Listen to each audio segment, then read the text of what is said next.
ఓవైపు చలిగాలి, మరోవైపు పొడి వాతావరణం. ఇవి రెండు శీతాకాలంలో మన ఆరోగ్యానికి సవాలు విసురుతూ ఉంటాయి. చీటికి మాటికి ఇట్టే జలుబు చేస్తూ ఉంటుంది. దగ్గు కూడా ఎంతకీ తగ్గకుండా వేధిస్తూ ఉంటుంది.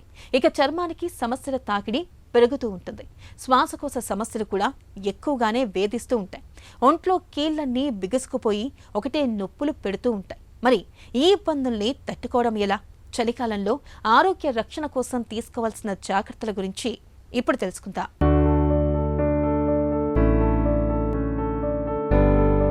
శీతాకాలం అనేది మిగతా సీజన్లతో పోలిస్తే కాస్త భిన్నంగా ఉంటుంది. ఈ కాలంలో ఉష్ణోగ్రతలు బాగా తగ్గిపోయి వాతావరణం చల్లబడుతుంది. దీంతో జలుబు, దగ్గు, చర్మం పొడిబారడం, కీళ్ల నొప్పులు వంటి అనేక సమస్యలు వస్తాయి.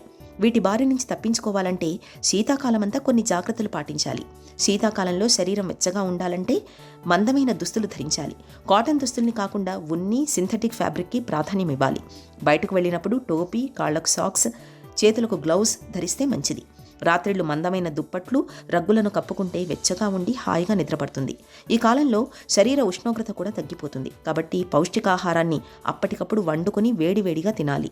ఈ కాలంలో రోగ నిరోధక శక్తి చాలా తగ్గుతుంది. దీంతో చాలా అనారోగ్య సమస్యలు తలెత్తుతాయి. కాబట్టి రోగ నిరోధక శక్తిని పెంచుకోవడం కోసం విటమిన్ సి లభించే ఆరెంజ్, దానిమ్మ, జామ వంటి పండ్లను ఖచ్చితంగా తినాలి. శారీరక శక్తి కోసం గోధుమలు, మిల్లెట్లతో చేసిన ఆహార పదార్థాలను తీసుకోవడం మేలు. వాతావరణంలో మార్పు వల్ల జలుబు, దగ్గు, చిన్నపాటి ఆరోగ్య సమస్యలు వస్తాయి. కాబట్టి బయటకు వెళ్లేటప్పుడు మాస్కులు ధరించాలి. సూర్యరశ్మిలో నడవడం వల్ల శరీరానికి తగినంత వ్యాయామం, విటమిన్ డి లభిస్తాయి.